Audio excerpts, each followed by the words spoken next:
ಹನ್ನೂರು ತಾಲೂಕಿನಾದ್ಯಂತ ಕೆರೆಗಳ ನೀರು ತುಂಬುವ ಒಂದು ಹೋರಾಟವನ್ನು ಈ ದಿನ ಹಮ್ಮಿಕೊಂಡಿದ್ದೇವೆ. ಎಲ್ಲ ರೈತ ಬಾಂಧವರು ಬರಬೇಕೆಲ್ಲರೂ ಇಲ್ಲಿಗೆ ನಮ್ಮ ಹೋರಾಟಕ್ಕೆ ಬಲಪಡಿಸಬೇಕು. ಇಡೀ ತಾಲೂಕಿನಾದ್ಯಂತ ಜನರೆಲ್ಲರೂ ಕೆರೆ ನೀರು ಒಬ್ಬರಿಗೆಲ್ಲ ಇಡೀ ಕರ್ನಾಟಕದ ಎಲ್ಲಾ ಜನರಿಗೆ ಬೇಕು. ಆದ್ದರಿಂದ ನಮ್ಮ ಹನ್ನೂರಿನ ತಾಲೂಕಿನ ಎಲ್ಲಾ ಜನರು ಬಂದು ಭಾಗವಹಿಸಿ.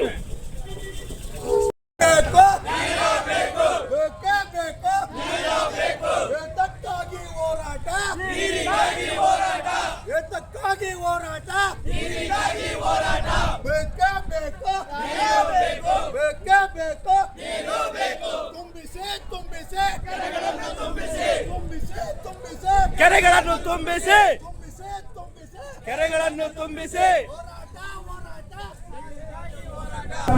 ಅಧಿಕಾರಿಗಳು ಮತ್ತು ರಾಜಕಾರಣದ ಎಚ್ಚೆತ್ತು ಈ ಒಂದು ಪ್ರದೇಶಕ್ಕೆ ಕಾವೇರಿ ನದಿಯಿಂದ ನೀರನ್ನು ಎಲ್ಲ ಕೆರೆಗಳನ್ನು ತುಂಬಿಸಬೇಕು. ತುಂಬಿಸಿಲ್ಲ ಅಂತಂದರೆ ಉಗ್ರವಾದ ಹೋರಾಟಗಳು ಮಾಡ್ತಾ ಇದ್ವಿ. ಇಲ್ಲಿ ಯಾವುದೇ ನದಿ ಮೂಲಗಳಿಲ್ಲ. ಎಲ್ಲವೂ ಸಹ ನಾವು ಬೋರ್ವೆಲ್ ಮಳೆ ಆಶ್ರಯದಿಂದಲೇ ಬೆಳೆ ಬೆಳೀತಾ ಇದ್ವಿ. ನಾವು ಸಹ ಇಲ್ಲಿ ಬಯಲು ಪ್ರದೇಶಗಳಿಲ್ಲ, ಎಲ್ಲ ಕೆರೆಗಳು ಬತ್ತಿ ಹೋಗಿವೆ. ಕೆರೆಗಳು ಇದ್ದಂಥ ಕೆರೆಗಳಲ್ಲೂ ಸಹ ಕೆಲವು ಹಿಂದೆ 20-30 ವರ್ಷಗಳ ಮಳೆ ಚೆನ್ನಾಗಾದ್ದರಿಂದ ಕೆರೆಗಳು ತುಂಬ್ತಾ ಇತ್ತು. ಆವಾಗ ರೈತರು ಬೆಳೆ ಬೆಳೀತಾ ಇತ್ತು. ಈಗ 25 ವರ್ಷಗಳಿಂದ ಮಳೆ ಇಲ್ಲದೆ ತುಂಬ ನಾವು ತೊಡಕಾಗಿದ್ದೀವಿ. ಇವತ್ತು ಜೊತೆಗೆ ಏನಾಗಿದೆ ಅಂದರೆ ಇಂದಿನ ರೈತರ ಮಕ್ಕಳಿಗೆ ಹೆಣ್ಣು ಸಹ ಕೊಡದಂಥ ಪರಿಸ್ಥಿತಿ ಆಗಿದೆ. ಆದ್ದರಿಂದ ಮುಂದಿನ ರಾಜಕಾರಣಿಗಳು ಮತ್ತು ಅಧಿಕಾರಿಗಳು ಎಚ್ಚೆತ್ತು ಇವತ್ತಿಂದ ಹೋರಾಟದ ಮೊದಲೇ ಕೇಳ್ತಿದ್ದೀವಿ.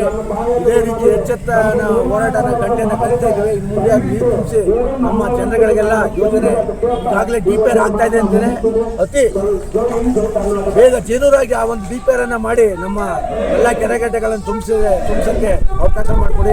ಅವಕಾಶ ಮಾಡಿಲ್ಲದೆ ಇದೇ ರೀತಿ ನೀವು ವಿಳಂಬ ಮಾಡಿದ್ರೆ ನಮ್ಮ ಭಾರತೀಯ ಕಿಸಾನ್ ಸಂಘ ಕಾಲ್ನಡಿಗೆಯಲ್ಲೇ ವಿಧಾನಸೌಧ ಚಲೋ ಮಾಡೋಕ್ಕೂ ನಾವು ಸಿದ್ಧವಾಗಿದ್ದೀವಿ ಅಂತ ಹೇಳ್ತಾ ನಾನು ಹೋರಾಟಗಾರ ಸಮಿತಿ ಮಣಿಗಾರ ಪ್ರಸಾದ್ ಅಂತ